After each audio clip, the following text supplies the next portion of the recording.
Bonsoir à tous. Je vous prie de vous asseoir.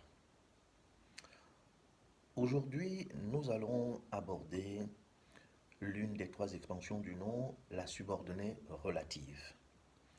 Expliquons d'abord le mot subordonné. Subordonné signifie soumis à une autorité, dépendant de. La subordonnée est donc une proposition qui dépend d'une autre proposition qu'on appelle proposition principale. La subordonnée relative est introduite par un pronom relatif. Pour analyser une subordonnée relative, il faut connaître les pronoms relatifs. Pour identifier dans un texte une subordonnée relative, il faut connaître les pronoms relatifs. Je les rappelle à votre souvenir: qui, que, quoi, dont avec T ou avec accent grave, lequel et ses composés. J'ouvre une parenthèse au sujet du que. Lorsque que est précédé d'un nom, il est pronom relatif. Lorsqu'il est précédé d'un verbe, il est conjonction de subordination. Venons-en maintenant à l'analyse logique, qui consiste à découper une phrase en propositions. Soit la phrase P, j'ai acheté le dessert que tu aimes.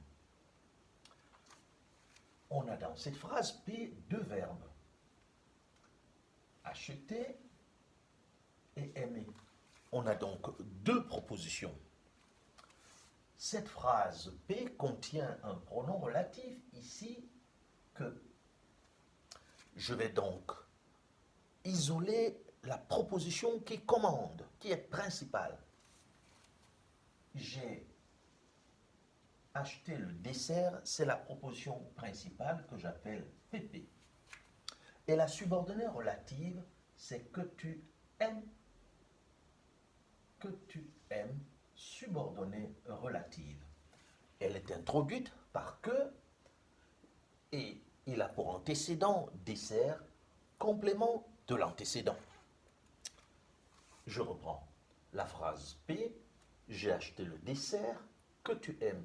Nous avons dans cette phrase P deux verbes, acheter et aimer.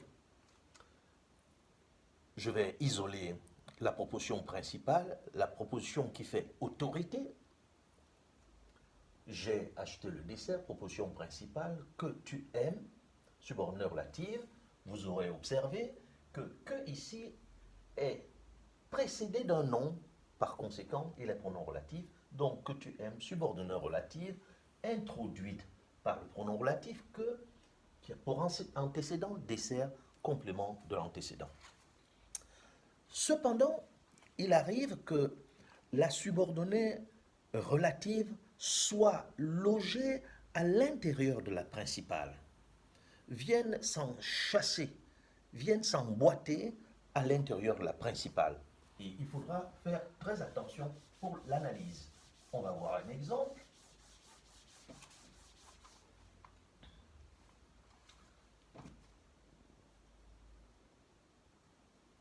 Le roman dont tu m'as parlé est passionnant. Bien.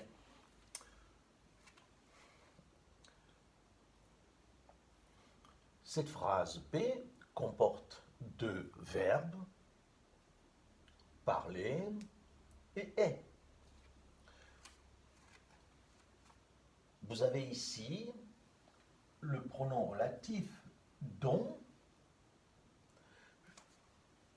La subordonnée relative commence donc par le pronom relatif dont. Je vais l'isoler à partir de dont tu m'as parlé.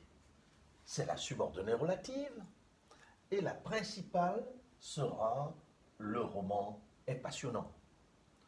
Je vous ai donné cet exemple pour vous montrer par rapport à l'exemple précédent qu'il arrive que la subordonnée relative vienne se loger à l'intérieur de la principale, vienne s'emboîter, s'enchasser à l'intérieur de la principale.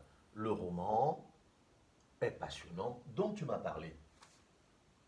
On met un crochet à partir du pronom relatif jusqu'à parler, c'est la subordonnée relative, le reste, le roman est passionnant. Vous voyez très bien que la subordonnée relative dépend de la principale, puisque nous pouvons la supprimer, cette subordonnée relative. Et la principale aura toujours un sens. On aura, le roman est passionnant. Voilà pour l'analyse de la subordonnée relative. Je vous remercie pour votre attention. La prochaine séance, nous la consacrerons à l'examen des types de phrases. À bientôt.